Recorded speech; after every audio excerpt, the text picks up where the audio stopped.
Bonjour à toutes et à tous, bienvenue sur Horus. Alors Horus, vous le savez, c'est un acronyme. Et les trois premières lettres, H-O-R, c'est pour histoire, occultisme et recherche.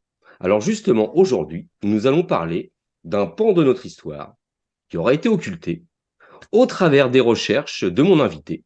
Aujourd'hui, nous allons parler de la Tartarie en compagnie de Gundal. Salut Gundal, comment vas-tu? Très bien, enchanté et honoré d'être sur ta chaîne. Et tu as très bien parlé de la Tartarie, Tartaria, Tartarien, Tartare, comme vous voulez. Voilà. Eh ben ouais, moi je suis super content de t'accueillir. Bon, alors on se connaît en chair et en os depuis 2 ans parce qu'on s'est rencontrés justement aux rencontres de l'inconnu, hein. Exactement. Ouais, ouais. Voilà. Et puis on va encore avoir l'occasion de faire la troisième session ensemble cette année, enfin l'année prochaine, excuse-moi, en Ouais, ça va vite, hein. 2026. Ça va vite, ça file. On est encore fin 2025. Où justement, on prépare une petite surprise hein, que Violette nous concocte, hein. On va finir sur scène ensemble, Gundal, Paraît-il, paraît-il. paraît-il. Mais on n'en dit pas plus. Habillé ou pas, je ne sais pas. Venez voir. On verra. J'en Venez dis pas nombreux. trop. C'est ça. J'aurai alors l'occasion d'en reparler avec Violette et Christophe de ce prochain événement. Alors Gundal, écoute, il y a peut-être des téléspectateurs de Russes qui ne te connaissent pas. Alors tu vas pas échapper à la règle, hein. Moi, je vais te demander de te présenter dans les grandes lignes et puis nous expliquer qu'est-ce qui t'a poussé à te lancer dans ces recherches sur cette fameuse Tartaria. Ok. Ouais, je vais faire court. Je fais de l'astral depuis ma naissance. Donc, Mhm. c'est une qualité comme pas une qualité. Voilà, on ne sait pas comment le faire, mais ça m'a bousillé, mais en tout cas ma vie scolaire et une bonne partie de mon existence. Parce que c'est bon, voilà, c'est pas évident.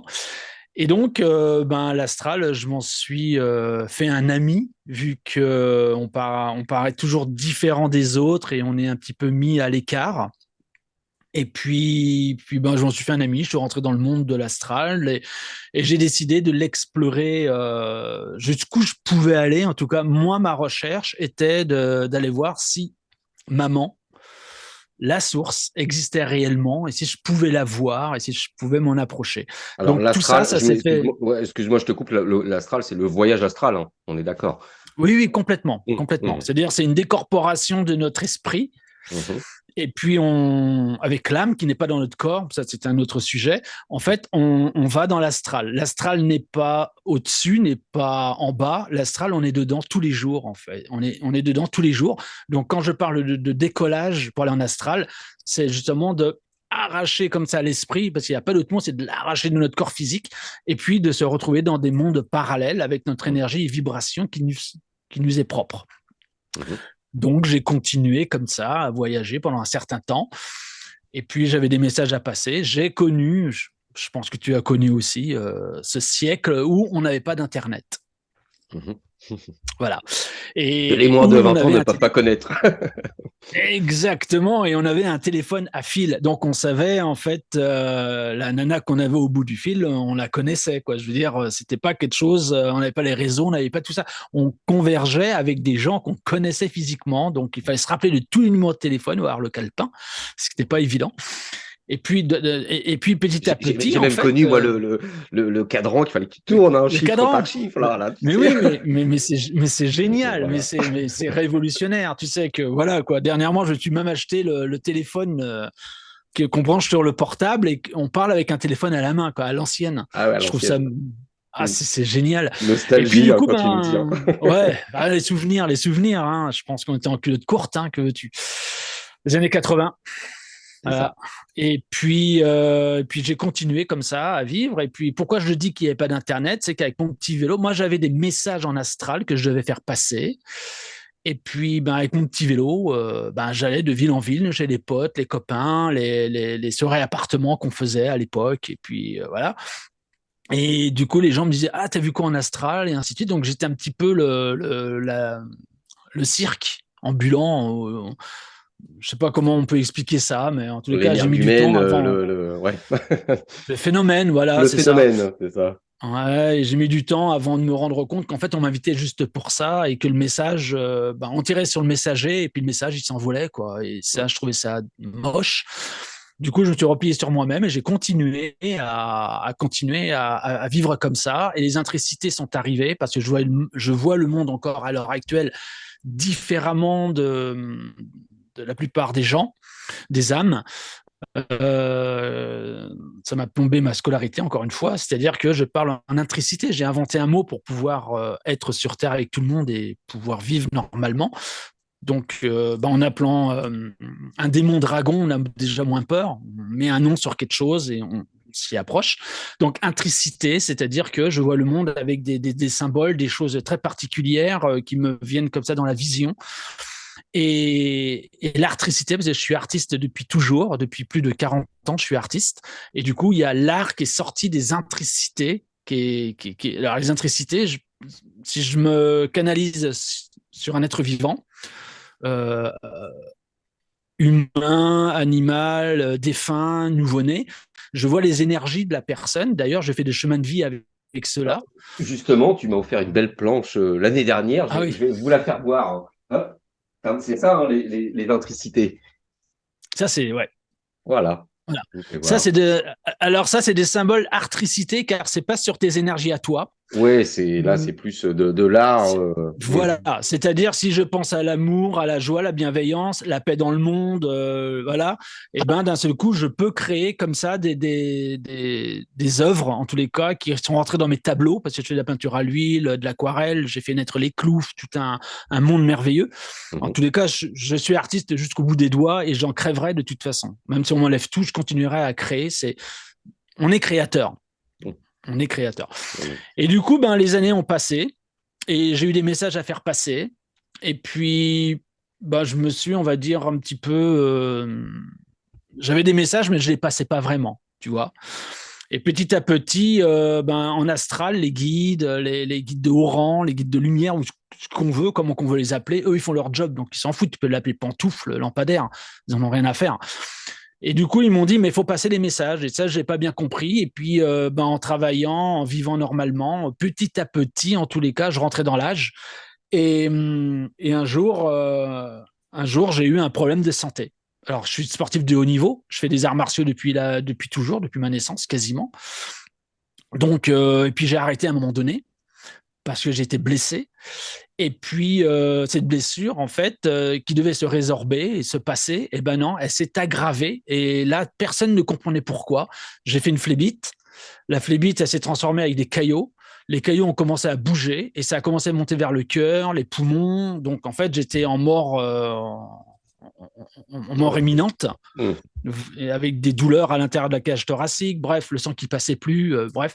Et du coup, je suis décédé pendant d'après les médecins, à peu près 12 minutes, ce qui est énorme, ce Oui, qui est vraiment énorme. C'est-à-dire que mon décès était écrit, hein, à oui, partir c'était en mort bon, clinique, cérébrale, c'est totale, fini. quoi. Mhm. D'après eux, ils ont regardé si j'avais encore de l'électricité cérébrale, des choses qui vivaient encore. Ils m'ont piqué les pieds, ils m'ont piqué les coudes, je crois, jusqu'aux testicules. Donc, ils ont vraiment essayé de me réveiller. En fait, j'étais décédé. Mhm. Et puis, contre tout, alors je suis parti dans un monde différent, donc on pourrait parler de ça dans une autre émission, mais en tous les cas, Et moi, je tu as suis passé fait derrière le ce qu'on voile. appelle une expérience de mort imminente, quoi. Mhm. Exactement. Et je suis passé derrière le voile, donc c'est pour ça que la mort, bon, ben moi maintenant, voilà, je l'ai côtoyé, hein, j'ai touché un petit peu le derrière. Et puis à un moment donné, j'ai rencontré des guides, et là j'ai compris qu'en fait, j'avais plus ma corde d'argent, que quand je voyageais avec l'astral, en Oui, hors de corps, j'ai toujours il cette permet corde. de maintenir le lien entre le corps physique et l'âme, hein, cette fameuse Oui, corde d'argent. Et là, tu l'as plus. Et là, tu te dis, et bon, là, bah, je c'est l'avais plus, grillé, mais quoi. ouais, Mhm. exactement. Et puis ce cordon ombilical que l'on a, en fait, cette corde d'argent, elle est aussi là pour empêcher des êtres exogènes ou pas, ou parallèles, ou des mondes Parasite, divers et de variés. venir Parasites, s'incorporer, voilà, prendre ta place dans ce corps exactement. physique. Mhm. Voilà, c'est pour ça qu'on est relié à notre âme. Donc notre âme n'est pas en nous, puisqu'on est relié à notre âme qui est à l'extérieur. Mhm. Une autre émission. Donc, Mhm. et du coup, ben, j'ai les guides qui ont commencé à me parler ouvertement et qui m'ont dit, bah, écoute, t'entends pas quand on parle de messages et que tu dois les faire passer. Et moi, je dis, bah oui, mais je le fais à mon humble niveau. Non, non, non, non, non, tu ne le fais pas du tout. Donc, du coup, coup de pied au cul, là, tu connais la mort, tu as des messages à faire passer, tu fais de l'astral, il y en a d'autres qui le font sur Terre, ils passent des messages, ils font bien leur job. Toi, tu es un peu laxiste, en fait. Et du coup, j'ai dit, bon, ok, j'ai compris, je vais faire les messages. Et du coup, ils m'ont dit, par contre, continue les cloufs et partager les cloufs. Tout ce monde que tu as créé, tu vas pouvoir faire passer des messages très doux, très gentils, petit à petit pour les enfants, les adultes. Faut continuer. Et messages d'amour, bon, bref. Et d'un seul coup, bam, c'est comme si j'étais en train de me noyer, que j'avais plus d'air, et qu'on me sort la tête de l'eau. Et d'un seul coup, tu rejoins ton corps. Et quand j'ai rejoint mon corps, je l'ai trouvé horrible parce qu'il faut rentrer dans toutes les cellules, toutes les parties des muscles et tout ça. Il faut re-rentrer dans ce corps. Certaines Une fois personnes, décédé, hein. certaines personnes expliquent que tu as l'impression de rentrer dans une combinaison de plongée mouillée, froide, trop petite, et c'est C'est horrible. horrible. C'est horrible. Mais là, on parle bien de mort, hein, Jérôme. On parle pas de quand je suis en astral et je rejoins mon corps et là, tout va Oui, bien. non, là, c'est Aucun par problème. rapport à ton expérience imminente. Voilà. Là, je suis dans l'astral des décédés, donc c'est autre chose. Et puis, je vais faire court. J'ai fait 4 embolies pulmonaires massives parce que j'ai toujours pas compris que le coup de pied au cul, il était très important. C'est un Et coup de la pied dernière, occulte, en fait. Ouais, voilà. Oh, dites donc! Oh, dites donc! Et du coup, il y a quoi? Il y a 2 ans, il y a 2 ans, j'en ai refait une sévère où là, contrairement aux autres, j'ai senti mes organes s'éteindre. Donc, ça a commencé par les muscles qui commençaient à plus bouger, en fait, qui se cristallisaient. J'ai commencé à sentir mes poumons qui commençaient à se froisser comme du papier. L'air ne passait plus. J'ai commencé à avoir le foie, l'estomac, la pensée qui ne suivait plus. En tout cas, j'ai senti mes viscères qui s'arrêtaient et le corps qui voulait à tout prix garder en vie le cerveau. Et là, j'ai eu mal, donc je passe les détails.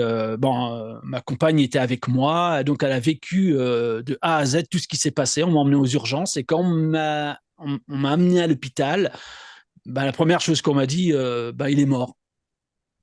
Mais j'ai fait non, je suis pas mort. Non, mais t'es mort. Il n'y a plus rien à faire. Tu vois, j'étais encore réveillé, mais ils m'ont dit non, t'es mort. Et j'ai dit, mais pourquoi? Mais parce que tu as des caillots partout. On ne sait même pas comment tu respires. On ne sait même pas par où tu respires. Tu as fait un arrêt cardiaque et pulmonaire. Tu es mort. Demain matin, tu n'es plus là. Il ne faut surtout pas rassurer tes parents et tout ça. Bref, tu comprends que là, j'ai senti le choc. Et là, par contre, j'ai décidé de passer les messages. Et pour faire court, depuis, j'ai ma chaîne YouTube où je fais une question-réponse avec les gens, où je suis canalisé ou pas, je ne sais pas trop. En tous les cas, j'apporte des réponses uniquement dans ce que je sais. Quand je ne sais pas, mea culpa, je ne sais pas, j'apprends. Merci infiniment aux abonnés. J'apprends avec mes abonnés, j'avance. Et depuis, je passe des messages. Et j'ai des messages régulièrement en astral, donc je le note. Et ce qu'il y a, c'est qu'un jour, je suis en astral dans mon jardin, parce que j'ai un jardin que j'ai repris d'un autre traître qui est parti, qui a ascensionné, bref, tout un truc bizarre. Et là, on me dit, il va falloir que tu réveilles en fait ton environnement immédiat, les gens que tu vas pouvoir toucher avec les réseaux sociaux, avec les choses que tu as. Il faut que tu parles de la Tartaria. Et là, je dis, OK, mais qu'est-ce que c'est Tartaria? Et en fait, en astral, on me dit jamais rien. On me donne le message et c'est à moi et à ma compagne d'aller chercher, en fait, d'aller fouiller et de faire toute une enquête pour être sûr que ce que j'ai reçu est vrai et que je véhicule, en fait, le vrai message, le bon message. Et là, on a mis le doigt dans un engrenage qui était... Mais je pense que c'est une récompense. Étant donné que je passe des messages, ils m'ont dit récompense, Tartaria. Et donc, c'était il y a au moins 6 ans, 5-6 ans déjà. Donc, tu vois, personne ne parlait de Tartarie, en fait. C'était inconnu, personne n'en parlait. Et du coup, j'ai fait une chaîne, vous pouvez la voir, Tartaria, Gundal, McGundal, Tartaria. Je mettrai en descriptif sous la vidéo le lien vers ta chaîne. Voilà. Et puis ensuite, on ne savait pas qu'on allait rentrer dans cette aventure. Ouais, mais en fait, j'étais assez puissant avec ma compagne. On était assez éveillés, en fait, on va dire. On était arrivé au bout de la planche à savon, là, avant de tomber dans les requins, tu vois, voilà. on était vraiment au bord du précipice de plein de choses. On avait compris énormément de choses avec ma compagne. Et quand on a parlé de Tartaria et qu'on a vu où on allait, et que c'est et d'ailleurs on n'a pas encore fini. Hein, c'est Tartaria, c'est Et oui, bah tellement on a vaste. fait une préparation de cette émission hier déjà tous les deux pendant 2 heures. Ça part très très loin. Oui. Il y Non. a énormément de ramifications. On s'est dit aujourd'hui, on va rester les pieds sur terre, on va dire, et essayer de creuser vraiment cet Voilà. ancien empire de la Tartarie. Mais en effet, ça part très Ça loin. soulève beaucoup de poussière. Et voilà, exactement. Beaucoup. Et je tiens à dire tout de suite que je n'ai jamais eu La prétention. comment dire, mon ego ne m'a jamais dépassé. Il est très bien à sa place. Il fait bien son job. J'étais jusqu'au bout avec mon ego d'ailleurs. Donc maintenant, voilà, je sais ce qu'il faut faire avec. Je n'ai pas l'appréhension, en tous les cas, de convaincre qui que ce soit. Ce n'est absolument pas le but dans ma vie. Moi, je suis une lumière, un phare dans la nuit. J'éclaire les bateaux. Une fois ils ont dépassé le phare, ils me remercient d'avoir échappé au pire, et ensuite, vous voguez de votre propre aile, vous faites votre enquête, je comprends qu'on ne puisse pas ovaliser ce qui va être dit ce soir, je Mhm. comprends que ça peut paraître farfelu, tellement énorme, tellement on peut se perdre dans le labyrinthe de la Tartarie.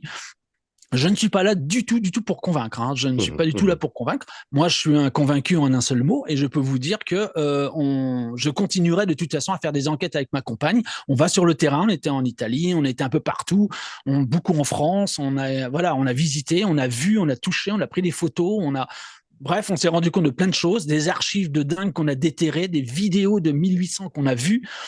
Bref, nous, on est convaincus, il n'y a pas de souci là-dessus. Et justement, voilà pourquoi je disais tout à l'heure, nous sommes assez éveillés pour avoir nettoyé la table de tout ce qu'on avait appris. Voilà. Et nous, on est bien. On est bien maintenant. Bah, je dirais que je vais pas dire que c'est le problème, mais c'est la grosse difficulté parce que par rapport à tout ce que tu m'as expliqué hier, effectivement, lorsque tu te lances là-dedans, il y a certaines choses que tu as découvert, aujourd'hui tu en es convaincu, qui peuvent paraître très borderline pour beaucoup de monde. Et comme tu le dis, il faut vraiment se faire un reset complet, un formatage complet de tout ce qu'on a appris depuis notre enfance pour assimiler toutes ces nouvelles choses qu'on ne va pas dévoiler aujourd'hui parce que sinon on va faire une émission de 5 heures. Moi, je vous beaucoup invite à aller plus. sur Hein. je vous invite à aller sur la chaîne de Gundal pour voilà toutes les vidéos que tu as fait pour vraiment approfondir le sujet. Tu n'es pas le seul non plus hein, qui a créé des chaînes dédiées Non. à cette Tartarie. Et il y a des chaînes très intéressantes aussi que j'ai découvert il y a peu de temps. Euh, alors, justement, cette Tartarie, officiellement, elle est aujourd'hui reconnue, hein, Gundal. Il y a même Poutine qui en a parlé il n'y a pas très longtemps, puisque Exact. effectivement, on retrouve des cartes anciennes. D'ailleurs, je vais vous en partager une. On retrouve des cartes anciennes qui nous dévoilent justement cet empire de la Tartaria géographiquement, on est, je dirais, Europe de l'Ouest, limite de l'Asie, c'est ça? Alors, On est sur la. Alors, je vais alors vous voilà, partager justement. justement une carte. Ouais. Voilà, On va tenter de ne pas perdre tout le monde tout de suite. voilà. Alors, il y a cette carte qui est assez intéressante, hein, carte de l'Asie. Donc, Exact. c'est une ancienne carte officielle, hein, Ah oui, oui, oui, oui, oui. et Elle est officielle. on Alors voit. La IA n'a pas du tout son mot à dire là, c'est officiel. Mhm. D'ailleurs, comme tu l'as dit, Poutine l'a reconnu, la Chine l'a reconnu, hein, le président chinois l'a reconnu, les Aussi. Indes l'ont reconnu, en ont parlé. Monsieur Trumpet en a parlé dernièrement, Mhm. voilà, et parce que lui, il est en marche avec tout ça, avec la révolution tartarienne qui est en train d'arriver.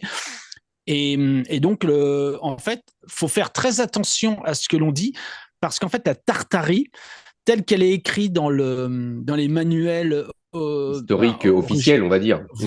complètement, on la voit qui dépasse largement la Russie et qui touche la Chine, qui rentre dans la Chine. On le voit sur cette carte, la Chine, l'Inde, elle est limitrophe aussi avec l'ancienne Perse. Voilà. Exactement. Alors là, on parle de la Tartarie, là, pure et dure. Pur et dur. Donc, cet empire reconnu historiquement, on va dire. Complètement. Et d'ailleurs, il y a beaucoup de cartes qui commencent à revenir. Et d'ailleurs, alors, je vous en faire défiler d'autres. Voilà, ouais. il y a aussi celle-ci. J'ai été l'un des premiers avec ma compagne à parler de la Tartarie grâce au message de l'astral.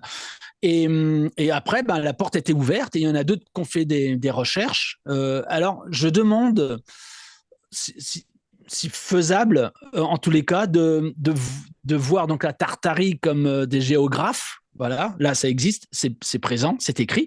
Et puis ensuite, par la suite, de se mettre à la place d'un architecte, de se mettre à la place d'un géologue, d'un chimiste, d'un coordinateur, d'un mathématicien, et ainsi de suite. De se mettre pas à la place d'un enfant scolaire qui apprend, mais plutôt en tant qu'adulte, de se dire, si j'étais architecte, si j'étais dans les maths, si j'étais scientifique... Omniscient, on va dire, omniscient, voilà. Voilà, se mettre à la place et de se dire, effectivement, par la suite, on va en parler, mais effectivement, là, on voit qu'il y a un souci de compréhension de notre monde avec la Tartarie.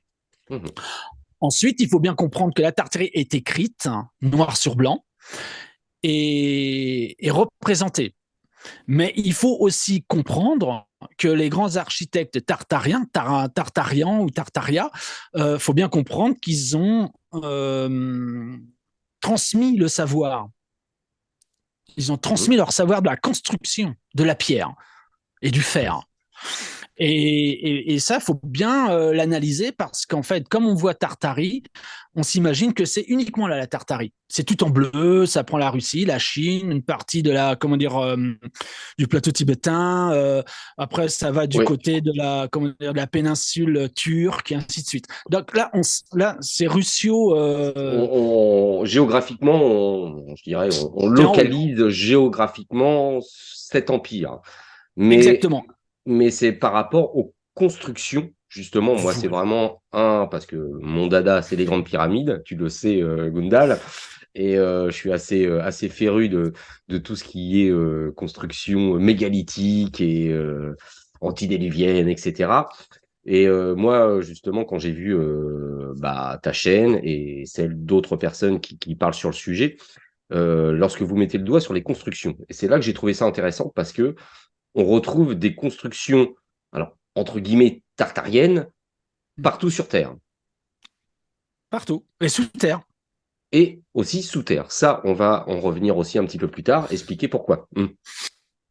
D'accord. En fait, il faut bien comprendre que quand on voit la Tartarie et qu'on voit que c'est limité la Tartarie, donc un immense empire, qu'on voit bien qu'il couvre quasiment la map monde dans tous les cas, presque, il faut bien comprendre que où il n'est pas notifié Tartarie, il y a des humains qui y habitent et qui ont côtoyé les Tartariens qui étaient quand même des géants et qui certains avaient la substance, en tous les cas, d'avoir pris le savoir des Tartariens pour la construction de la pierre, et que c'est pour ça qu'on retrouve de la Tartarie à moindre échelle, à échelle humaine, en tous les cas, pour certains domaines.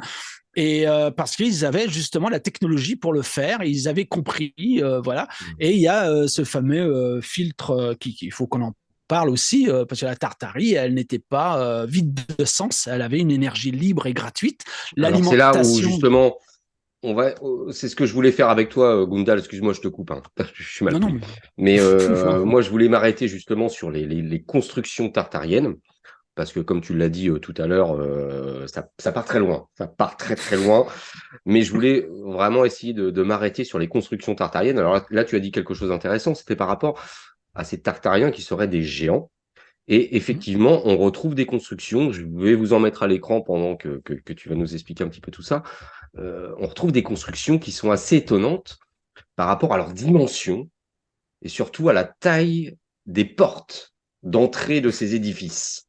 On se dit, mais pourquoi faire des portes de 8 mètres de haut pour des petits êtres humains comme nous avec une hauteur moyenne d'1,80 m? Alors, voilà, donc quand on dit géant, c'est pas des gens c'est pas des tartariens qui font 20 mètres, hein, c'est pas ça du tout. C'est des gens qui font à peu près 5 à 6 mètres de haut, de pied. Et du coup, pour passer dans les entrées, ils avaient de très grandes portes, tout simplement. Faut pas chercher bien plus loin et il faut pas tenter de mettre de la poudre aux yeux, de la tartarie aux gens. Faut pas les perdre. Il faut rester dans le C'est ce qu'on va factuel. essayer de faire aujourd'hui. Voilà. Grande porte, grande personne. Voilà. Si vous allez acheter une paire de chaussures que vous faites du 42, vous n'allez pas acheter une paire de 36. Mais la nana qui va acheter parce que souvent c'est des femmes qui font du 36, 35, quand elles vont essayer une paire de bottes et qu'elles voient du 45, elles se posent une question, mais quelle est la femme qui porte une paire de bottes de 45? Elle fait déjà plusieurs têtes de plus que moi, quoi. Oui, donc on s'imagine bien qu'on peut se poser la question. Donc on va rester moi je donne des exemples factuels et réels. On va rester dans le réel parce que la tartarie est réelle, elle existe bien, on est dedans d'ailleurs. Et c'est vrai que dans les constructions, on voit des colonnes, ce qu'on appelle les colonnes de Rhodes, les colonnes romaines qui ne sont pas du tout romaines. Et donc, du coup, on a toutes ces constructions, en fait, avec des murs qui pèsent plusieurs tonnes. Et qu'à l'heure actuelle, donc, je fais des soins énergétiques. Bref, ça fait partie de ce que je voulais dire. C'est-à-dire que j'ai eu des architectes qui se sentaient mal à travailler en architecture, qu'on leur donnait des choses à faire. Et en fait, ils sont venus en soins pour me dire, en fait, je suis très très mal, je vais vraiment pas bien parce qu'on continue à me faire des choses, à construire tout en béton, des choses qui n'ont pas d'âme. C'est des cages à poules, c'est du carré, c'est des choses comme tu le dis, sans âme, c'est moche. Voilà, lui, il fait des dessins, c'est pas ce qu'il voulait faire, tu vois. Et quand tu parles à un architecte, il fait oh, j'aurais aimé faire comme les grandes. Être à cette époque et faire des colonnades sculptées, magnifiques. Tu vois, c'est le truc, quoi, en fait. Quand tu vois les architectes qui font des plans, des trucs, tu regardes leurs bouquins, tu fais c'est génial ce que tu vas. Pourquoi tu ne proposes pas? Rien que de regarder les cathédrales qu'on a en France, tu te dis, mais waouh, les architectes qui ont travaillé là-dessus, ils ont dû s'éclater, quoi. Eh ben justement, pour venir en fait au terre à terre, je me suis intéressé donc effectivement à l'architecture. Et ma compagne aussi, elle s'y intéresse aussi. Et moi, je suis artiste, donc les lignes de fuite, des choses comme ça, je connais à peu près. Même si je suis pas architecte, je suis obligé de faire de l'architecture dans mes dessins, dans mes illustrations.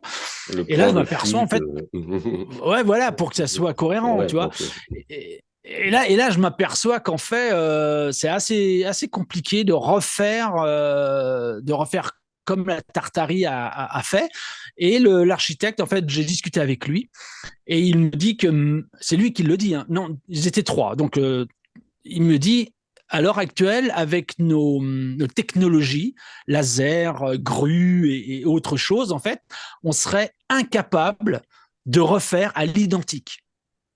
Ils disent pas qu'ils sont pas capables de monter des grands murs, mais mettre une pierre de plusieurs tonnes, puis une deuxième, puis une quatrième. Il m'a dit ça essoufflerait tellement notre matériel, notre logistique, ça l'épuiserait tellement qu'il faudrait changer de machine à peu près tous les 2 semaines. Des machines qui coûtent extrêmement cher et qu'il faudrait même modifier pour pouvoir soulever la pierre et la monter. Monter jusqu'à un certain degré, c'est faisable.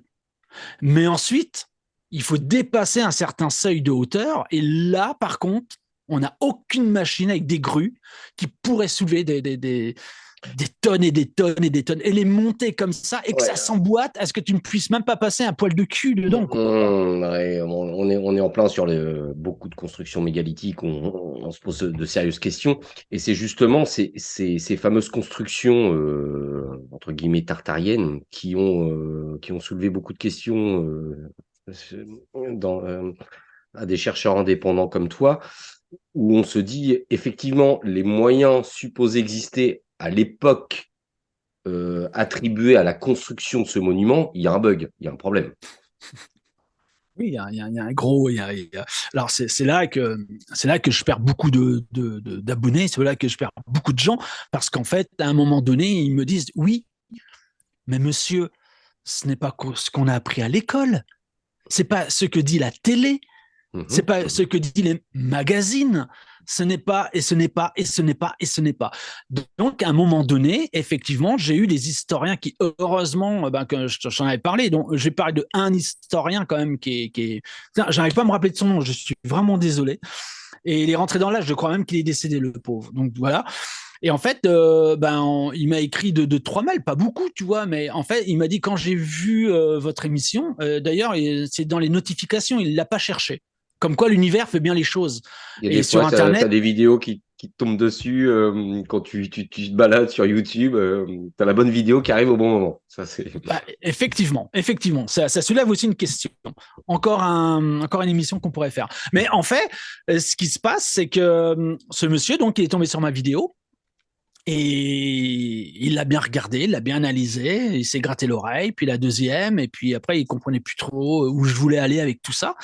Et puis il a fait sa propre analyse, il a regardé. Donc c'est un historien qui, depuis le banc d'école, a toujours adoré, en tout cas, l'histoire officielle qu'on apprend avec les architectures, les dates et les preuves et les trucs qu'on retrouve enfuis dans la terre et des grottes qu'on a découvert avec des hiéroglyphes, des choses et tout ça. Peinture Donc rupestre.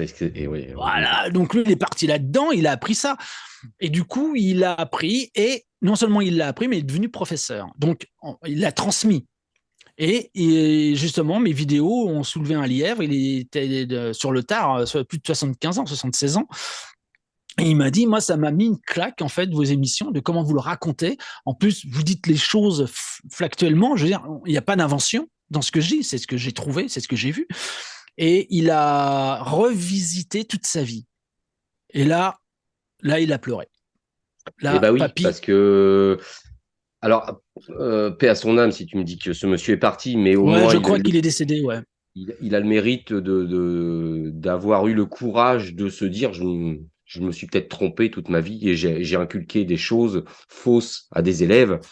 Mais c'est pas de ma faute parce que moi je les ai apprises par cœur et il fallait que je les retransmette par cœur et c'est compliqué ça de se remettre en question. Alors, Je oui, sais alors, que, enfin, tu vois, moi je vais pas dire personnellement, mais beaucoup d'intervenants sur ma chaîne sont confrontés souvent à des historiens, à des archéologues, à des égyptologues qui leur tombent ouais. dessus et ils- eux-mêmes, c'est un petit peu compréhensible, c'est humain de se dire, voilà, j'ai fait tant d'années d'études, et j'ai consacré ma vie à apprendre à des enfants, à des élèves, ce que j'avais appris par cœur, et puis tu te rends compte que peut-être que tout ce que tu as appris, c'est faux, et là, il y a une remise en question sérieuse, c'est compliqué.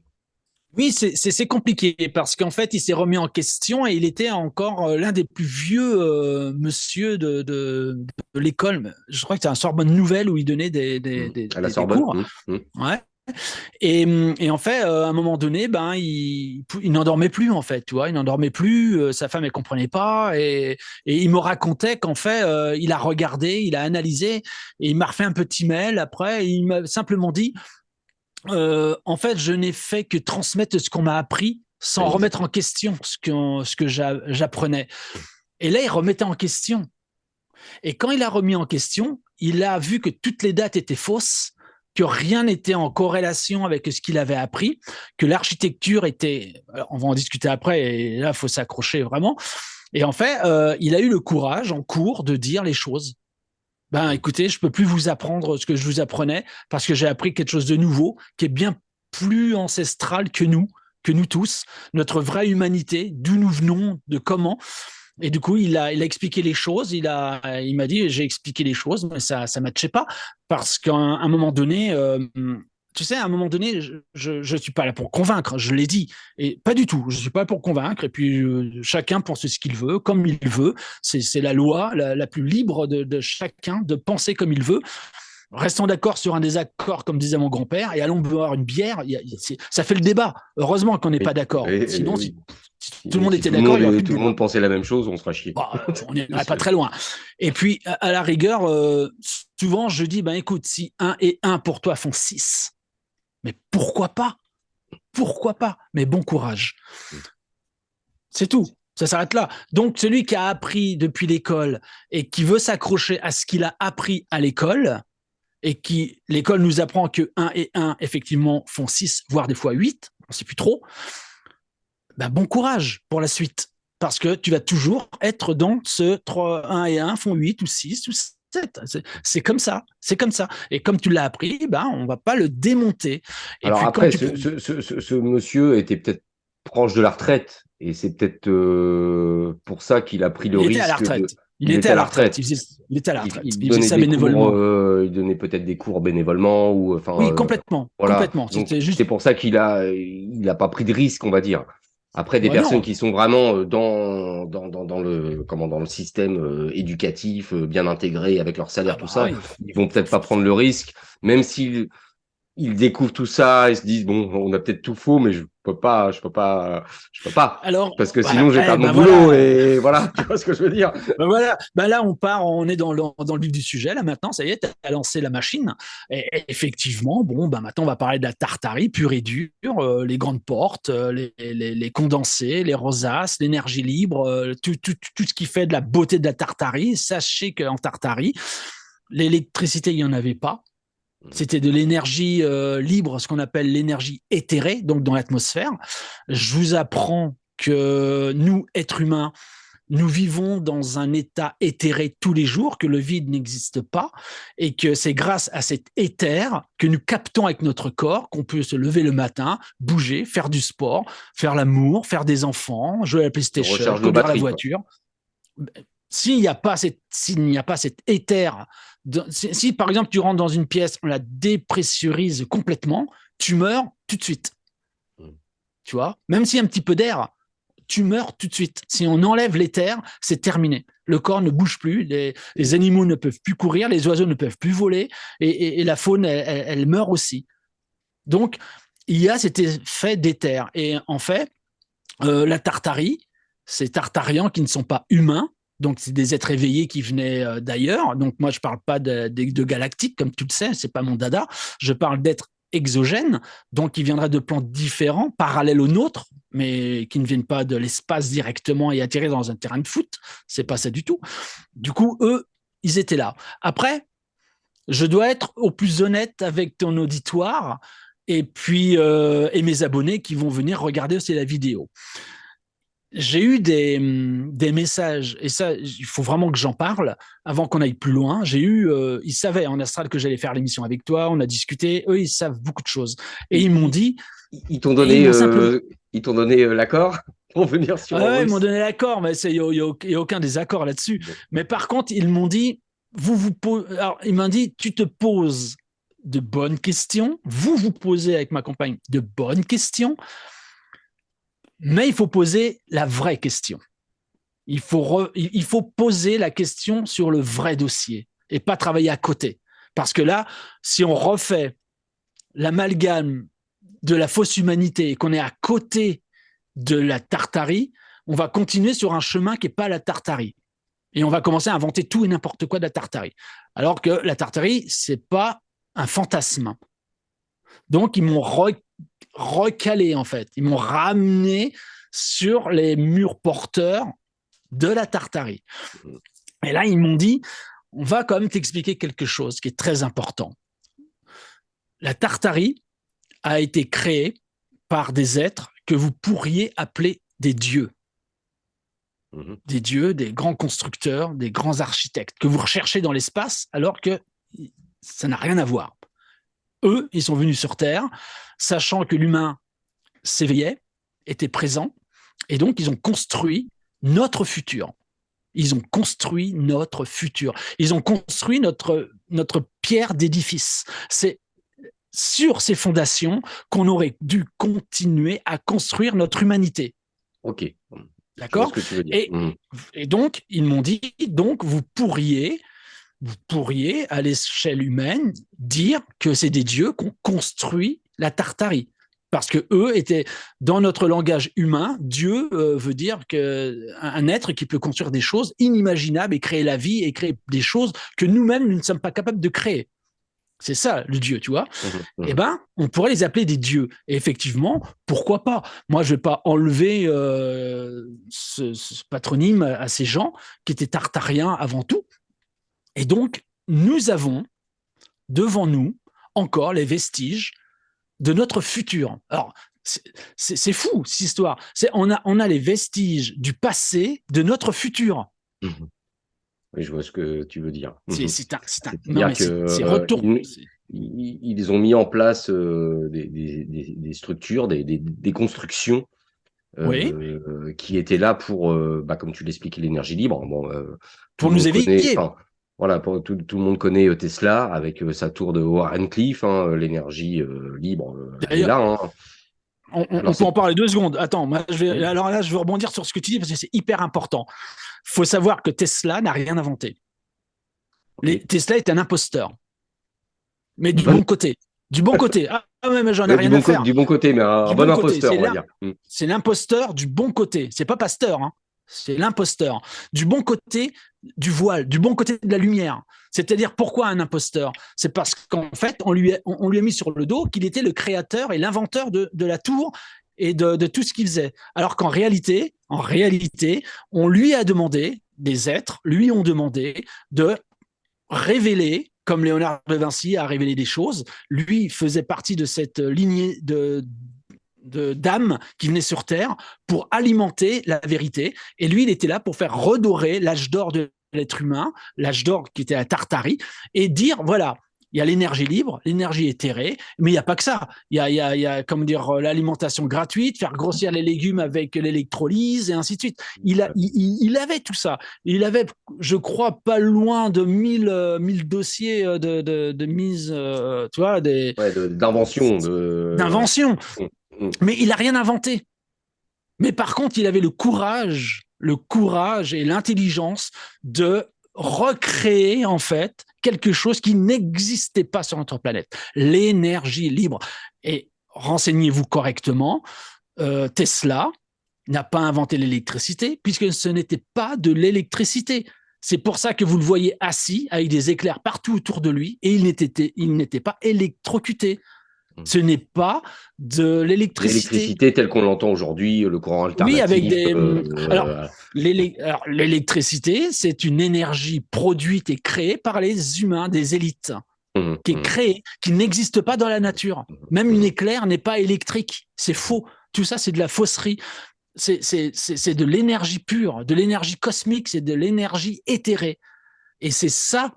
Les Tartariens, en fait, vivaient et exploitaient cette technologie et ils l'ont transmis à certains humains qui devaient le transmettre à d'autres pays. C'est pour ça que la Tartarie qui est délimitée en Tartaria, c'est pas parce que c'est écrit Tartaria que dans le camp des humains, il n'y avait pas de la Tartarie. Donc pendant un certain temps, les humains ils ont transmis leur connaissance aux humains. Voilà, c'est ça. C'est ça. En fait, on est dans c'est ça. En fait, on est dans un monde de non-partage. Une anecdote très rapide. J'ai été à un marché de Noël. J'ai eu un marché de Noël. Je suis artiste. Je taille la pierre, je crée la pierre, je sculpte la pierre.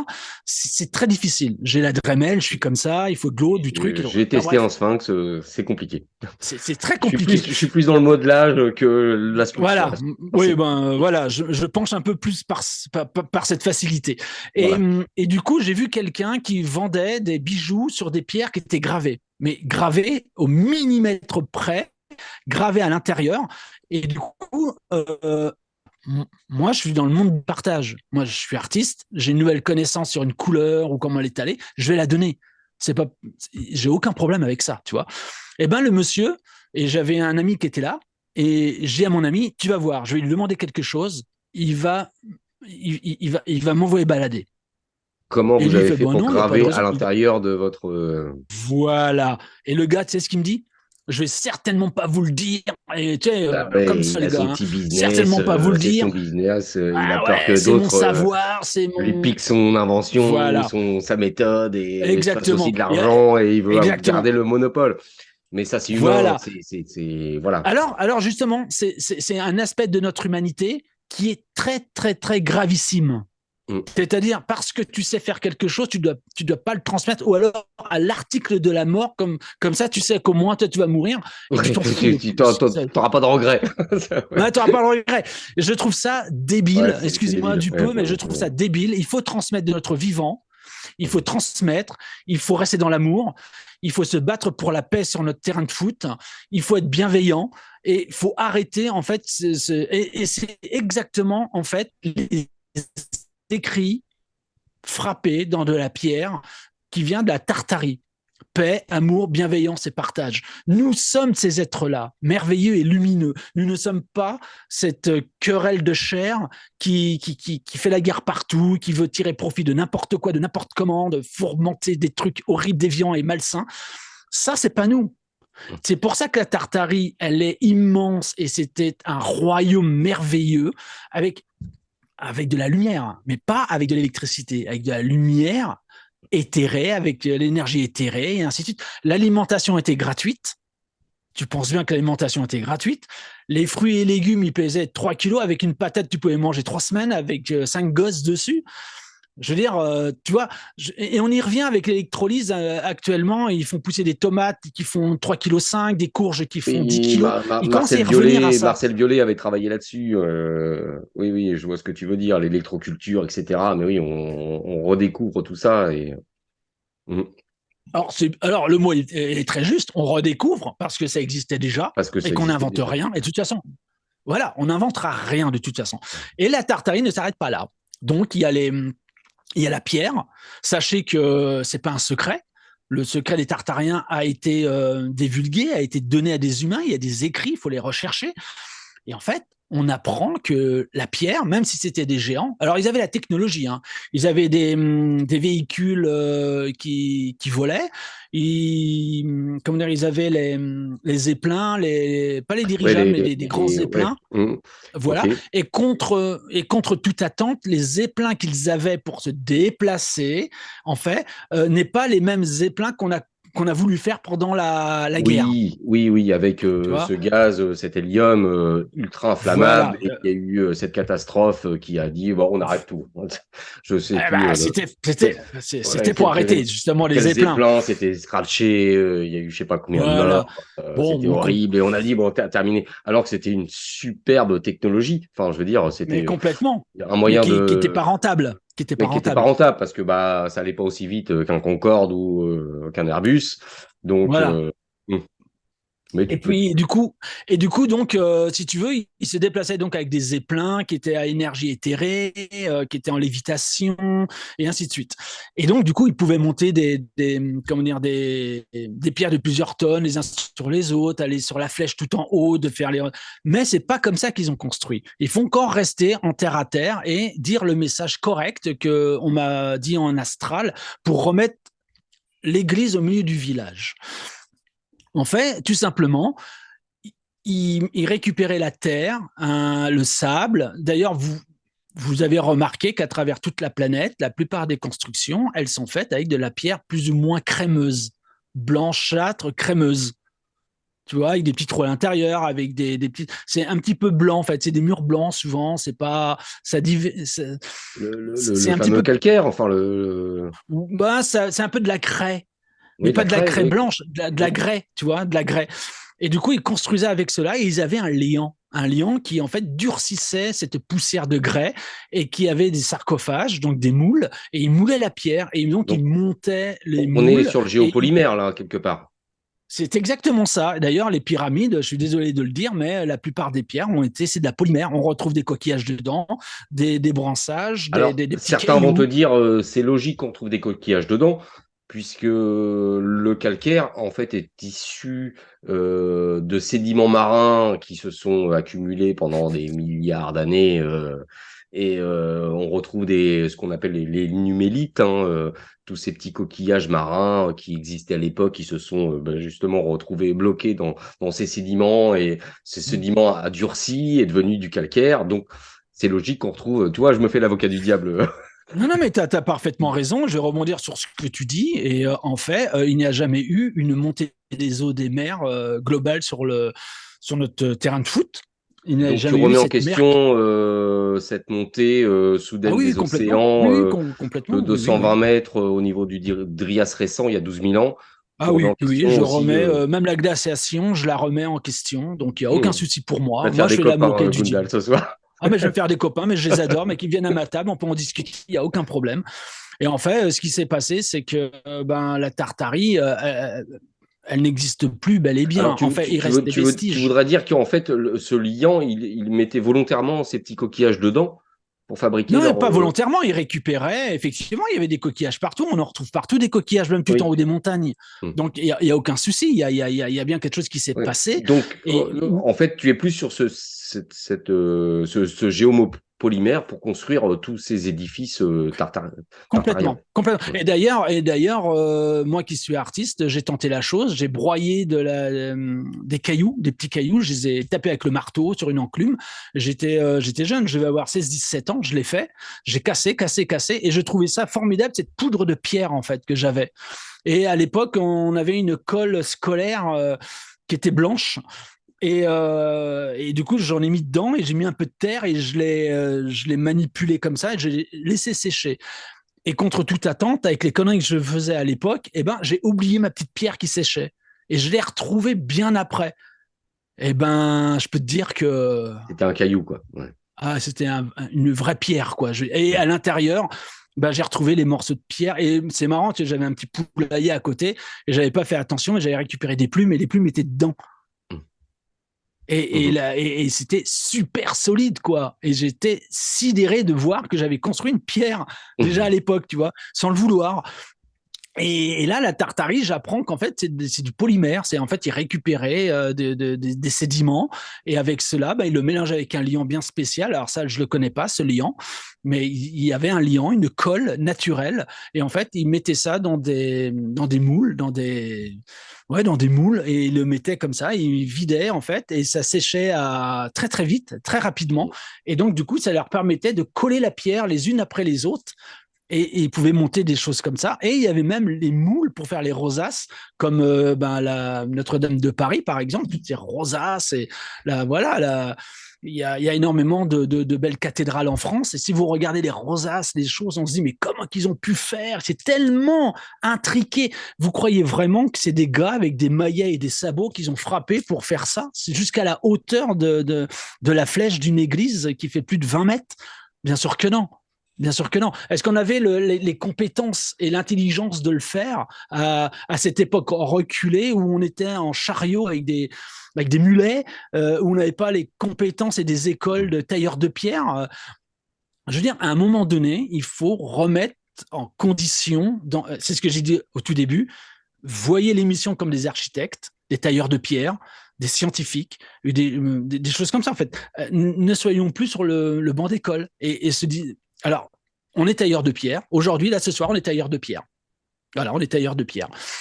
Eh bien, dites-vous, seriez-vous capable de refaire cela? Eh bien, si vous vous posez la question, vous allez voir un architecte ou un tailleur de pierre qui, lui, taille vraiment la pierre, parce que c'est un métier, tailleur de pierre. Ils retaillent des églises, des choses comme ça, ils le font. C'est un métier de notre humanité, ça. Parce qu'il fallait bien dire que c'était nous qui avions fait la Tartarie. Donc, on a inventé le tailleur de pierre. Comme ça, c'est vite fait. C'est nous. Et vous savez, j'aime pas cette phrase qui dit, mais quand tu poses la question, mais quand même, comment qu'ils ont fait? Qui a fait ça? Est-ce qu'on était capable de le faire? Ben oui, puisqu'ils l'ont fait. Oui.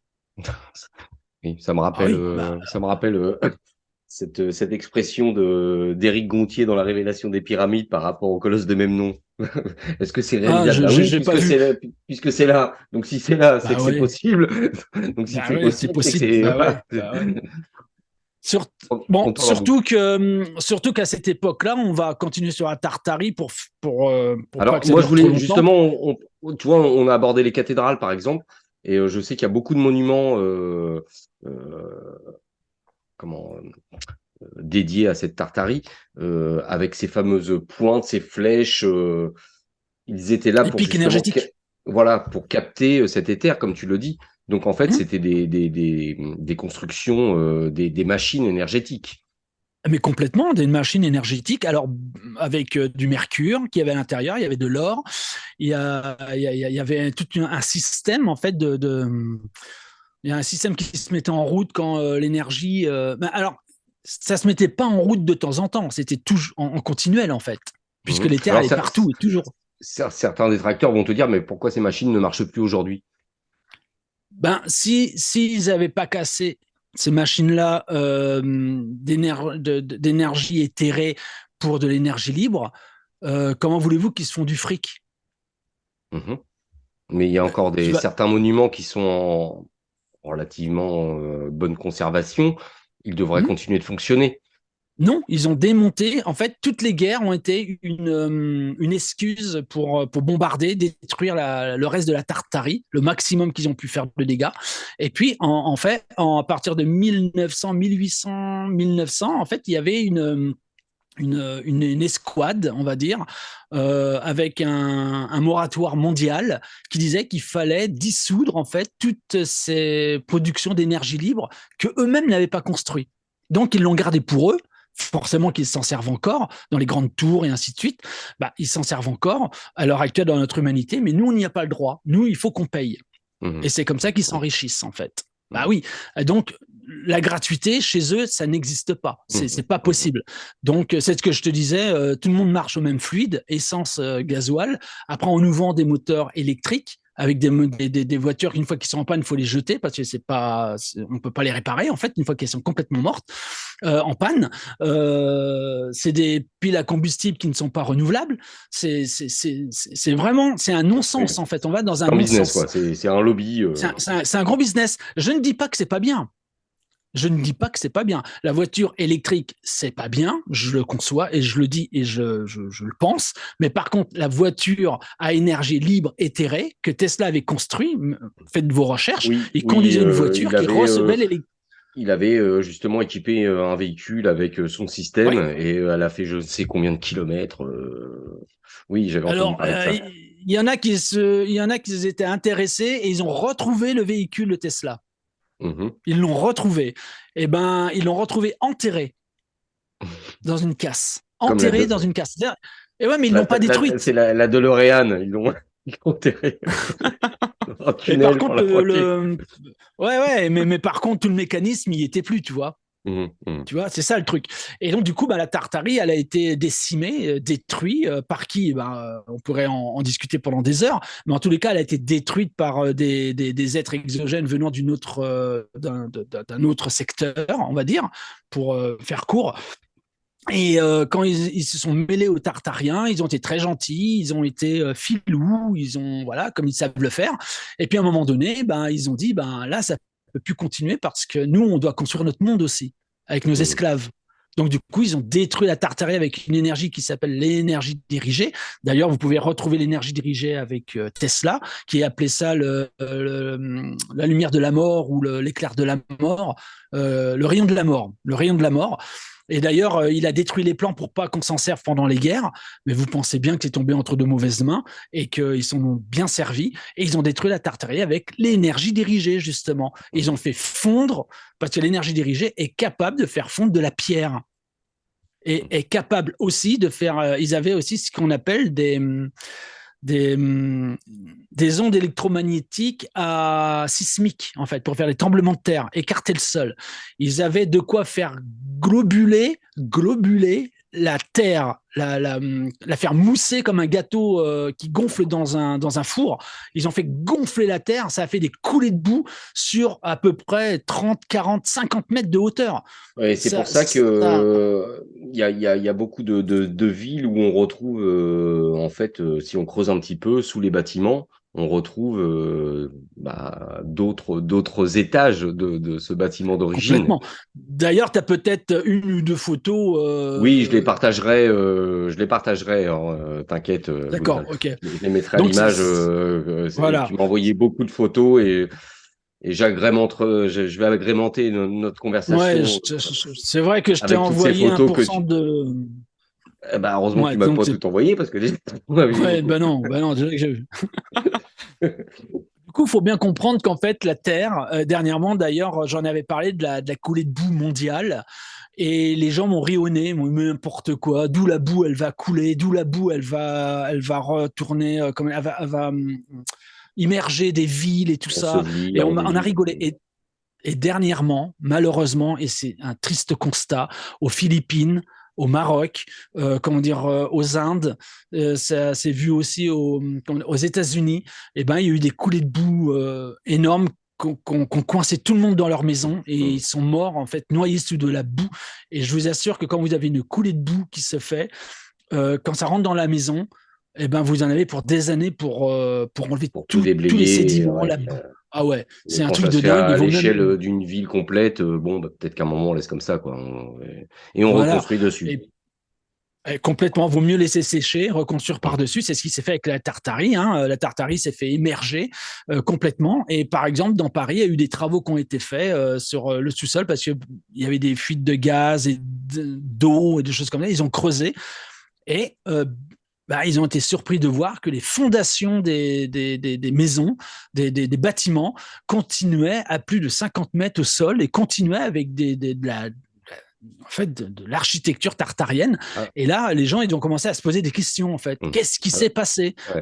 Et je, on je, met je- tout sur. ouais, Oui. excuse-moi, je vois que le temps passe et justement, tu parles de Paris. Je voulais qu'on fasse un petit crochet par Paris justement par rapport Ouais, ouais, ouais. à cette Haussmann. construction, Ouais, bah c'est toutes ouais, ces ce constructions fameux. haussmanniennes. Et j'avais vu un petit documentaire là-dessus et c'est assez interpellant puisque l'histoire officielle de Paris, on était sur déjà des constructions existantes, hein, plus ou moins imposantes. Et justement, alors rappelle-moi l'époque, Gundal, où justement Haussmann a été un petit peu diligenté par l'État de l'époque pour redessiner et reconstruire complètement Paris.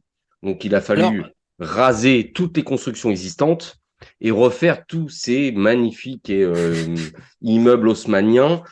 Et ouais. lorsqu'on regarde un petit peu les quelques photos qu'on peut trouver de cette époque, on se rend compte que effectivement, dans les rues, on voit que des personnes avec des charrettes et des chevaux et on se dit c'est un petit peu incompatible avec les constructions qu'on retrouve quoi.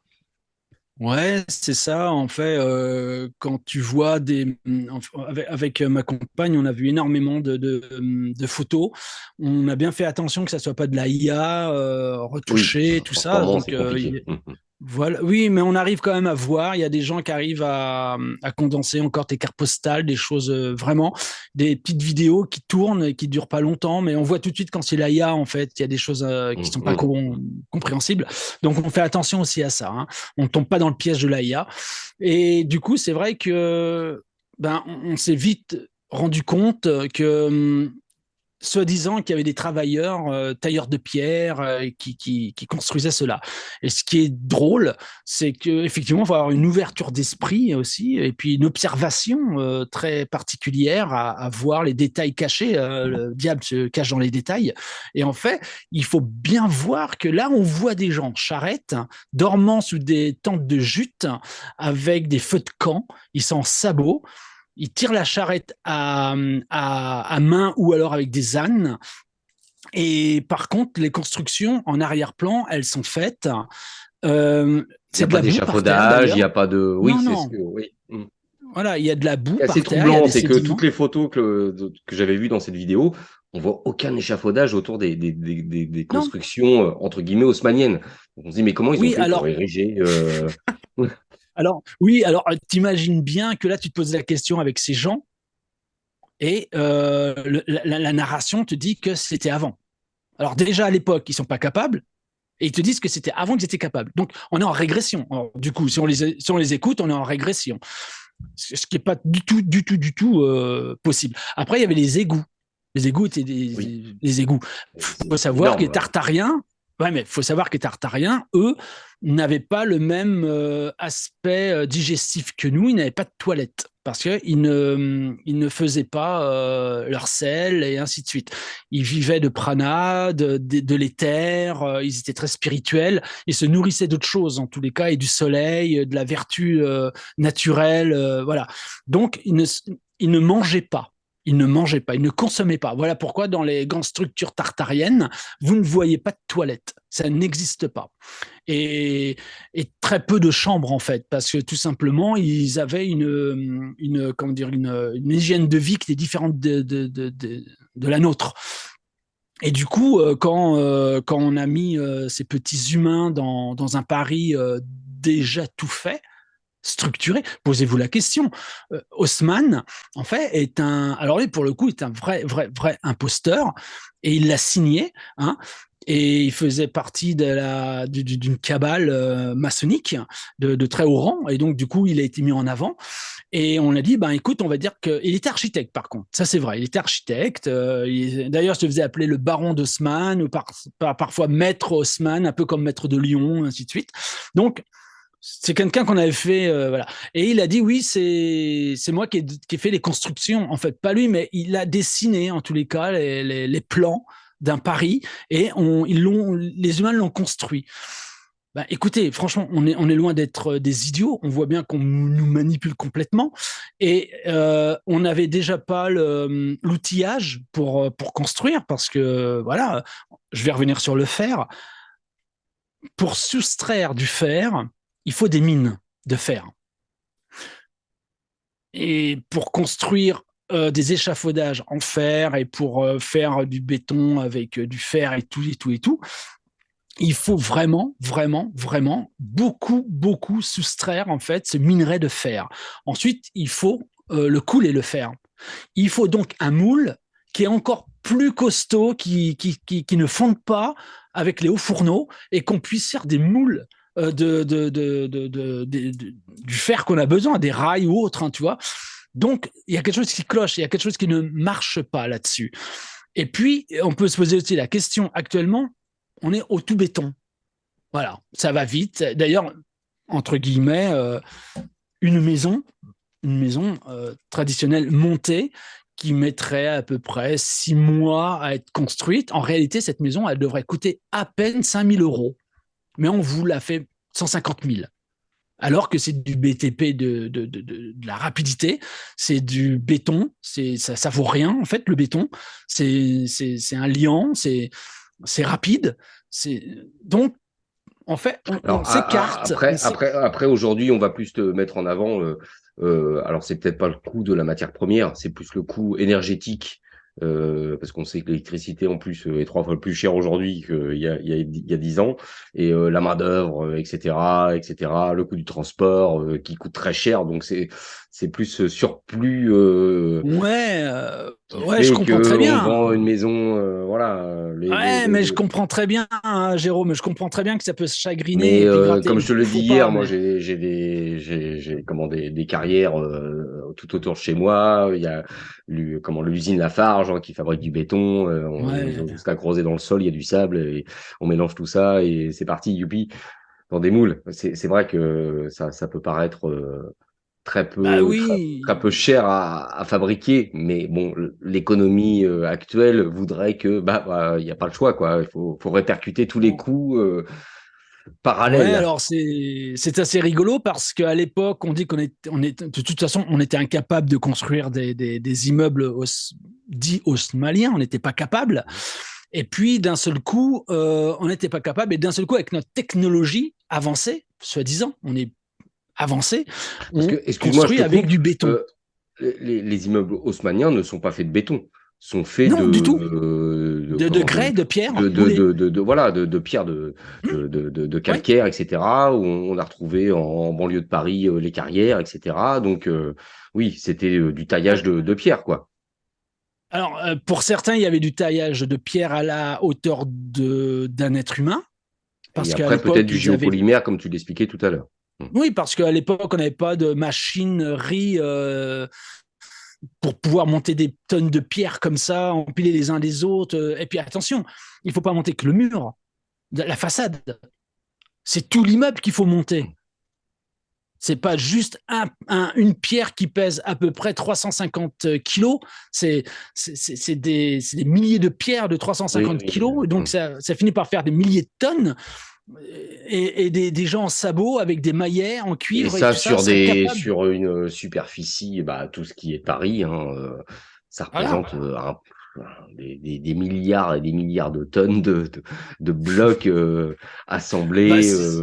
Oui, oui, donc c'est voilà. Et fait dans puis, un temps il y a eu. record avec des moyens, bah, comme je le disais, hein, quand tu regardes les photos, les gens sont en charrette, en sabots de On lui bois, dit, ouais, ouais, c'est ça. ils sous Et des toiles de jute, et on puis, se dit, bah, c'est un petit peu, oui. on- ouais. Et puis, quand tu fais des recherches comme on a fait, eh ben, tu t'aperçois qu'en fait, les carrières ne suffisent pas en fait en sédiment à pouvoir construire toute une aussi grande surface en fait de pierre. Il n'y a pas assez. Et puis il y a aussi l'épuisement. Si c'était des hommes qui l'avaient fait, si c'était vraiment des êtres humains qui l'avaient fait, il y a aussi l'épuisement dans le froid, dans le gel, dans le vent, dans les intempéries, dans la chaleur. Et donc il y aurait dû y avoir une surenchère de décès, de malades. Et quand tu vas dans les archives, parce qu'on a vu une émission qui était très détaillée là-dessus, et ben quand tu vas dans les archives de l'époque, et ben il n'y avait aucun décès, aucun malade, personne n'était épuisé de rien, et pourtant les immeubles ont été construits. Je veux dire, ça pose question. Et puis ensuite, il y a les excréments. Il faut bien que tout le monde aille chier quelque part. Et je veux dire, pour monter Paris, il faut des milliers et des milliers et des milliers d'êtres humains qui construisent Paris. Et où ils allaient chier, quoi. Je veux dire, à un moment Non, donné, ça mais se ça me retrouve, rappelle ça. une réflexion que un certain Jacques Grimaud, très controversé, avait soulevé par rapport aux constructions des pyramides. Un chantier aussi gigantesque, bon, ça nécessite obligatoirement un nombre d'hommes, de main-d'œuvre conséquente. Où sont les défections? Où sont Ah oui, les. c'est ça. C'est ça. C'est et Voilà. les morts, les morts. Les Imagine morts. à l'époque. Et puis, bah, Ah évidemment, hein, oui. parce que là, on est sur Paris, on est sur des blocs, je dirais, à taille humaine, entre guillemets. Mais lorsque tu vas voir en Égypte les constructions, on est sur des blocs, mais gigantesques. Chaque bloc fait Oui, au oui, oui. minimum 2 tonnes. Je dis là, il y a eu quelques doigts de pied écrabouillés, quelques mains écrabouillées, Il y en où a qui étaient ont les dû se rayer hôpitaux, les les ongles. machins, les voilà, là, c'est ça quoi. Et quand tu vois les C'est pas évident. représentations, mais tu vois, Et on en ouais. revient au même parce que quand tu vois les représentations les petits dessins qu'on nous fait des constructions des pyramides, hein, tu vois les Égyptiens en caleçon, pieds nus, qui tirent les blocs. Il n'y a aucun moyen de protection. Ils n'avaient même pas de gants, pas de lunettes de protection, pas de. Qui Alors, sait, quand qui tu tailles la sait. pierre, il te faut des lunettes de protection parce que tu prends des éclats dans les yeux, etc. On en revient toujours à la même Mais problématique attends, où, écoute, je vais revenir. Je vais les revenir. moyens. Ouais, mais il faut revenir au factuel. Je suis artiste dans l'âme et j'ai taillé de la pierre. Vraiment, j'ai taillé de la pierre. J'ai voulu être tailleur de pierre. J'ai voulu connaître ça. Je peux te dire que pour tailler un bloc, j'ai mis une semaine. Même si tu es un professionnel, tu mets au moins 2 jours, 3 jours à taper la pierre, bien comme il faut, Ah bien mais oui, mais carré, je tout ça. sais, tu vois, je l'avais partagé sur Facebook. Moi, j'ai taillé un sphinx, tu vois, dans un Ah bloc ouais. dans un bloc de calcaire qu'on trouve par chez nous. J'ai passé plusieurs heures de cours à tailler mon petit sphinx, tu vois. Bon, je suis pas professionnel, j'ai mis un certain temps à le peaufiner, etc. Mais ça m'a pris quand même un certain temps à fabriquer un petit sphinx qui fait 50 centimètres de long par 20 de haut. Mais Ouais, et encore, tu as tapé dans de la pierre molle. et oui, c'était du calcaire. Oui, voilà. Tu De vois, la pierre ça tendre, on va casse. dire. Ah ouais, Voilà, c'est tendre, que hein, tu tu vois, peux je veux dire. travailler avec des outils plus durs que cette pierre. Mais Voilà. effectivement, lorsque. Donc, on est là juste, en fait, pas pour du tout convaincre qui que ce soit, c'est juste ouvrir les yeux, regarder. Mais pourquoi il est temps, en fait, d'être le citoyen reporter de nous-mêmes, de notre existence. On est capable d'aller sur le terrain, de regarder, de fusionner avec nos mains, de toucher, de ressentir. Sachez que les Et de faire par cathédrales, nous-mêmes pour tester, quoi. Ben, bien sûr, mais complètement. Par exemple, j'ai des amis qui habitent à côté de Troyes, donc ils nous ont fait visiter les cathédrales, les choses comme ça. Et puis ils étaient contents qu'avec avec ma compagne, on fasse le guide, qu'on explique les choses et tout ça. Et ben, à un moment donné, eux, ils sont vraiment convaincus en fait. Quand ils ont vu la taille du truc, ils ont dit mais là il manque la moitié. Parce qu'ils ont les yeux ouverts et ils voient qu'il manque la moitié d'un truc, tu vois. Et puis à l'intérieur, on leur a dit, bah, vous asseyez là. Et tu sais, il y a des bacs, en fait, tout autour. C'est comme des huîtres, pas des huîtres, des coquilles Saint-Jacques. En fait, c'est très tartarien, c'est aussi très. Des bénitiers. Ah oui. Ouais. Oui, voilà. Voilà. Et du coup, c'est vrai que je lui ai dit, bah, assieds-toi et tu vas voir si tu te sens bien assis. Et ben, le gars, il a mis son cul dessus et il a fait, oh putain, qu'est-ce qu'on est bien. Oh, et là, il est resté comme ça, avec sa femme à côté. Qu'est-ce qu'on est bien. Mais en fait, les églises, c'est des centres énergétiques Oui. pour se sentir bien, avec de la bonne musique, avec le bon hertz. Ça résonnait sur les rosaces, ça parcourait tous les murs. À l'intérieur, il y avait un fer qui venait de l'Atlantide, parce que l'Atlantide, le continent de Mu, les Hyperboréens, les villes blanches de Nairobi, et ainsi de suite, ils vivaient en même temps. Ils étaient en osmose et se partageaient les connaissances, leurs structures et les choses comme ça. Et ça, c'est pas du fantasme. Non, C'est non, pas mais du fantasme. lorsque vous rentrez dans une cathédrale, levez la tête et regardez comment sont faits les plafonds des cathédrales. Vous allez voir que c'est des résonateurs Énergétique. énergétiques. Exactement. Énergétique, énergétique. Et d'ailleurs, si un jour vous voulez tenter la belle expérience, eh ben, vous téléchargez la musique Chérubin de Tchaïkovski. Ah, je le dis toujours un peu mal, mais le compositeur russe. Ça s'appelle les Chérubins. Et en fait, vous l'enregistrez et vous allez dans une cathédrale. Voilà, vous y allez quand il n'y a pas trop de monde. Et puis vous asseyez, puis vous le mettez en route. Et vous allez voir que sur le bon Hertz, donc vous l'enregistrez sur 432. 432 Hertz, je crois. Et quand vous vous asseyez, en fait, vous le mettez en route, et ben vous allez voir les gens autour vont vouloir s'asseoir aussi et écouter la musique, mais ils vont pas s'asseoir sur les bancs en bois. Il faut s'asseoir sur les colonnes où à l'intérieur, il y a ce matériau qui ressemble à du fer, qui fait passer l'énergie éthérée, en fait. Et en fait, la musique, elle résonne à l'intérieur, et c'était des chants de cantiques qui étaient pour la santé. Vous ressortiez là-dedans, vous étiez en super forme, et puis vos cellules étaient régénérées. Il n'y a pas de cancer, il n'y a pas de tout ça. D'ailleurs, j'ai fait une recherche personnelle et j'ai voulu voir à partir de quand les maladies vraiment sévères ont commencé à arriver. Et en fait, après 1800 et quelques, 1900-1800, il n'y a aucune maladie. Je veux dire, il n'y a pas de cancer, il n'y a pas de grippe, il n'y a pas de rhume, il n'y a rien en fait. Il n'y a pas de mortalité. D'ailleurs, les hôpitaux n'existaient même pas. Donc, quelque part, il faut aussi voir que les choses sont fluctuelles. Il n'y avait pas d'hôpitaux, ça n'existait pas, il n'y avait pas de docteurs, il n'y avait pas Après, pour tout les petits ça. bobos, il y avait voilà, le petit guérisseur du village pour une Oh, entorse, et etc. forcément, Voilà, voilà. forcément. Ça se passait entre nous, tu vois, ça se passait entre nous. Et ce qu'il y a, c'est que ben voilà, après on a progressé et puis d'un seul coup la médecine est arrivée parce qu'il y a eu des maladies qui ont été fourmentées, qui ont été faites bien comme il fallait, puis l'électricité qu'il fallait payer, le gaz qu'il fallait payer, la bouffe qu'il fallait payer, les fringues qu'il fallait payer et ainsi de suite et ainsi de suite et ainsi de suite. Et je vais revenir sur Haussmann. En fait, dans Paris, comment dire, les toilettes n'existaient pas et il n'y avait pas d'égouts. Les égouts n'existaient pas. Les égouts qu'on connaît maintenant ont été créés de toutes pièces par les élites parce que nous, on défèque, justement. Et à un moment Alors, donné, justement, ils vont te dire, les détracteurs vont te dire, bah oui, mais avant, ils connaissaient pas les égouts, donc tout le monde chie dans son pot de ce qui n'est chambre, pas faux. balançait ça par la fenêtre, et les rues Alors, étaient insalubres, et il y avait les maladies qui se développaient, et c'est pour ça qu'on a créé les eh ben égouts. non. Ouais, je suis d'accord avec toi. Et ça, c'est vraiment la vue qu'on a d'une histoire qui n'a jamais existé, du Moyen Âge et autres. En tous les cas, toujours est-il, en fait, les humains les Tartariens leur avaient expliqué plein de choses et les humains avaient pris conscience que en fait d'aller chier, d'aller faire les selles dans les champs et ainsi de suite pour cultiver, parce que nous on avait besoin de manger, c'était de l'engrais naturel et je peux vous assurer que comment dire, il n'y avait pas de pesticides, il n'y avait pas toutes ces saloperies et l'eau tombait normalement, et il y avait tout ça et les légumes, en tout cas l'agriculture se portait très très bien.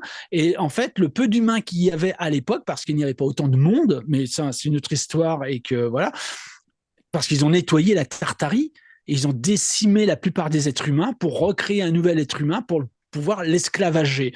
Et à un moment donné, il y a eu une humanité, en tous les cas, où on allait faire nos besoins dans les champs et on faisait pousser nos légumes. Faites l'essai, celui qui a un peu de jardin chez lui et qui veut faire des beaux légumes sans les pesticides et tout ça, eh ben, les toilettes sèches, c'est très intelligent aussi. Eh ben, Moi, c'est de les prendre je sais et que de les l'urine est déverser très, très efficace pour les salades. voilà, bah voilà. Écoutez, vous verrez des légumes qui pousseront très, très, très, très bien avec nos sels. Mais malheureusement, là aussi, il faut être factuel et d'être dans le raisonnable. C'est vrai qu'actuellement, d'aller chier dans les champs et de faire pousser des plantes, je pense que vous allez vous retrouver avec des bonbons Haribo à la place des tomates. Donc, à un moment donné, Et avec dis-moi ce que tu manges, je et vais te avec dire ce du que plomb tu dans vas les faire, fesses, hein. parce que si le cultivateur il vous voit chier dans son champ. Ah bah, ouais, aussi, mais c'est surtout qu'on mange tellement de merde et qu'on est nourri hors sol et qu'on ne mange plus de ce que la Gaïa nous livre de naturel.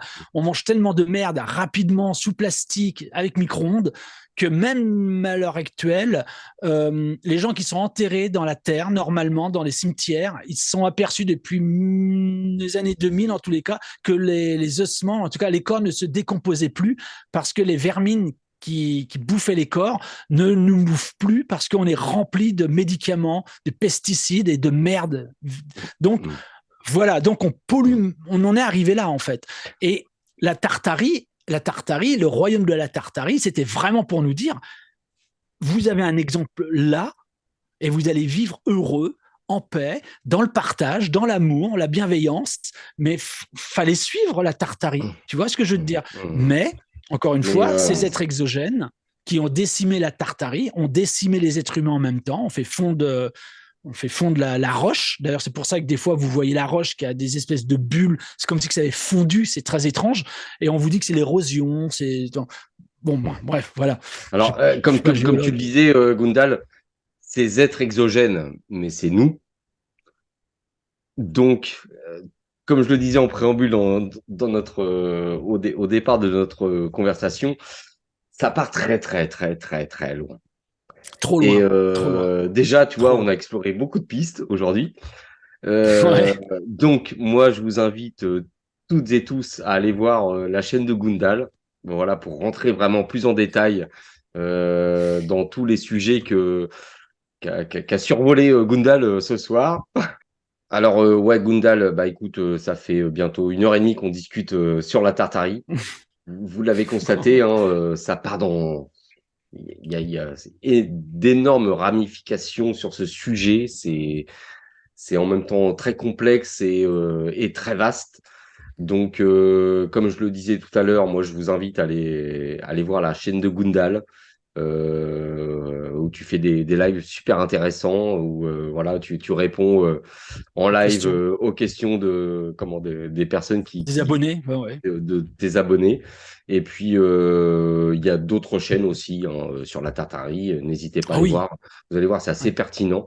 Moi, alors, je te cache pas que on en avait discuté ensemble il y a 2 ans, lorsqu'on s'était retrouvés dans le même gîte euh, aux rencontres de l'inconnu un Ouais. soir. Cajar, ouais. Voilà, à Cajar, on avait commencé à partir sur le sujet avec Antoine.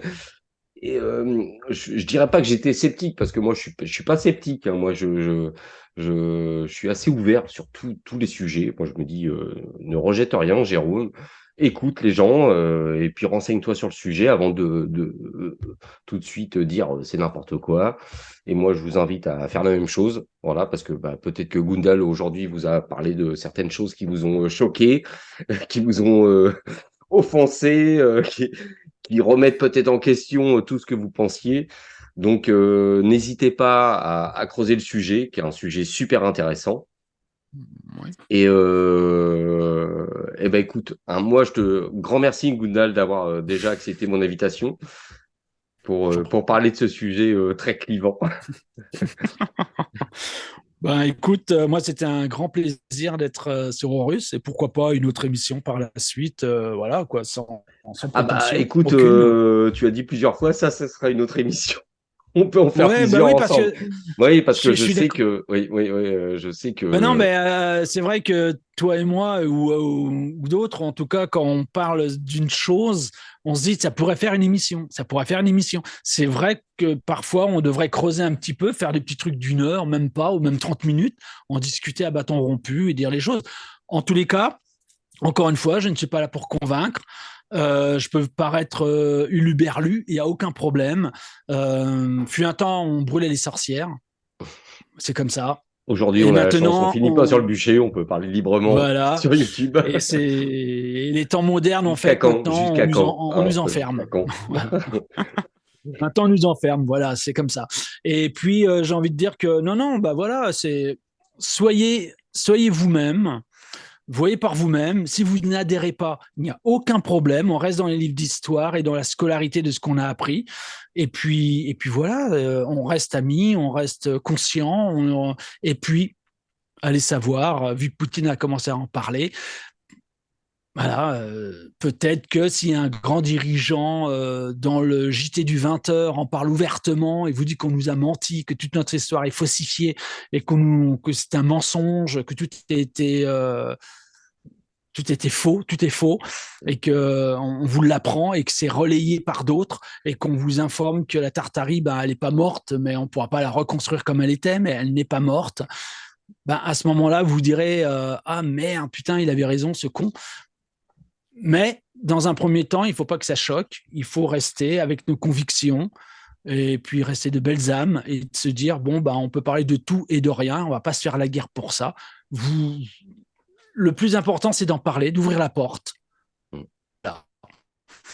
Et puis exactement. faites vos Et recherches. tout à Soyez l'heure, tu votre. parlais, Voilà. parlais d'êtres exogènes hein, qui sont intervenus dans cette histoire et qui ont foutu le bazar. Et c'est nous, en fait. Ben ouais. Et moi, je me suis toujours dit, bah, Comment on est complètement inapproprié à cette planète, en fait. Voilà, on n'est pas du tout oh, capé donc, nous sommes des êtres exogènes qui sont venus sur cette planète. Peut-être qu'avant nous, d'autres êtres exogènes sont venus aussi sur cette planète. Eux ont fait le bien. Et là, j'ai l'impression que bah, nous, on fait le mal. Hein. Parce qu'on est en train alors, de bousiller cette oui. planète. On bousille toutes les espèces, etc. Alors là, je veux pas qu'on... On va s'arrêter là. Parce que Non, c'est mais que ouais, je vais je t'ai juste relancé... dire quelque chose. Non, Je t'ai non, mais remis non, du non. savon sur une autre pente. Je vais On va clôturer. partir. Je te promets, je vais clôturer. C'est vrai que l'homme est capable du meilleur comme le pire, et que c'est dans le pire qu'on est le meilleur à l'heure actuelle. Mais je dis pas qu'on est nous-mêmes des êtres exogènes. Je dis simplement que notre humanité, effectivement, est en décalage avec l'autre humanité qui était avant nous, qui était des êtres humains. Nous ne représentons pas, en fait, la vraie partie de l'humain de paix, de partage et ainsi de suite. Nous sommes vraiment en décalage avec ça. Mais bon, on est heureux quand même de voir que les choses avancent et que des gens éveillés ben, nous permettent d'exposer en tous les cas notre vision du monde et de refaire un peu l'histoire. Voilà, c'est tout ce que je voulais dire. Et puis chacun sa vérité. Je ne détiens pas la vérité. Personne ne détient la vérité. On n'y était pas en Tartarie et peut-être que tout ça c'est faux, peut-être que c'est pas vrai, peut-être qu'on ne sait pas. Donc gardez l'essence de qui vous êtes et observez et regardez. C'est la meilleure des solutions. Voilà. Merci pour cette conclusion très sage, Gundal. Ouais. Mm. Bon, ben, si je peux me permettre, juste un tout petit truc, c'est que mon grand-père m'a raconté, peut-être que tu connais cette histoire, un homme était un grand voyageur et est tombé dans une ville et il n'y avait pas d'église dans cette ville. Et quand il est arrivé, et il a vu que les gens en fait priaient dans la rue, priaient chez eux, priaient un peu partout. Il n'avait pas de lieu de culte en fait. Et pour le bien-être de ces gens, il a décidé de s'arrêter dans ce village et il a construit une église tout seul avec la pierre. Il a mis toute sa vie à le faire. toute sa vie, il a mis ça. Et il y avait toujours un monsieur qui était là, qui le regardait faire. Et à la fin de sa vie, quand il a terminé l'église, ce vieux monsieur, qui était aussi jeune que lui au début, qui a vieilli avec lui, qui l'a vu monter l'église, il lui a posé la question. Il lui a dit, mais comment un être tout seul, un être humain tout seul, peut-il faire une chose aussi merveilleuse? Et il a simplement répondu, parce qu'on m'a jamais dit que c'était impossible. Eh bien, écoute, moi, on va terminer sur cette superbe conclusion, Voilà, Gundal. Parfait, voilà, parfait, voilà, exactement. Moi, je vous le voilà. rappelle, voilà, comme le disait Gundal, ne croyez pas que chaque chose est impossible, tout est possible. Il Tout est suffit de possible. se donner les moyens et d'y croire. N'écoutons pas n'écoutons pas les échos, tout ça. Quand vous êtes capable de faire, si vous êtes sûr que ce que vous faites est bien et que ça vous rend heureux, ne laissez jamais personne casser ce rêve. Faites ce qui vous rend heureux et vous aurez l'impression de ne jamais travailler. Exactement. Et puis, faire ce qui vous rend heureux dans votre vie, C'est ça.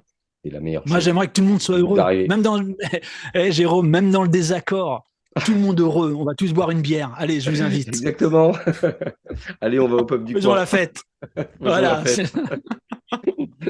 Merci, La vie Gundal. est belle.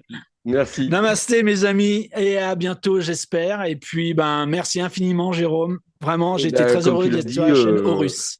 on peut faire d'autres vidéos ensemble. Pourquoi pas? On s'entend Pourquoi bien, pas? ça passe bien, ma foi. Ben oui. On partira sur d'autres sujets tout aussi Oh clivants. là là là là! Ouh là là là Oh, là. dis donc! Oh, dis Méditant. donc! Allez, moi je vous dis à très bientôt pour de nouvelles aventures sur Horus. Ciao, ciao. Ciao, ciao!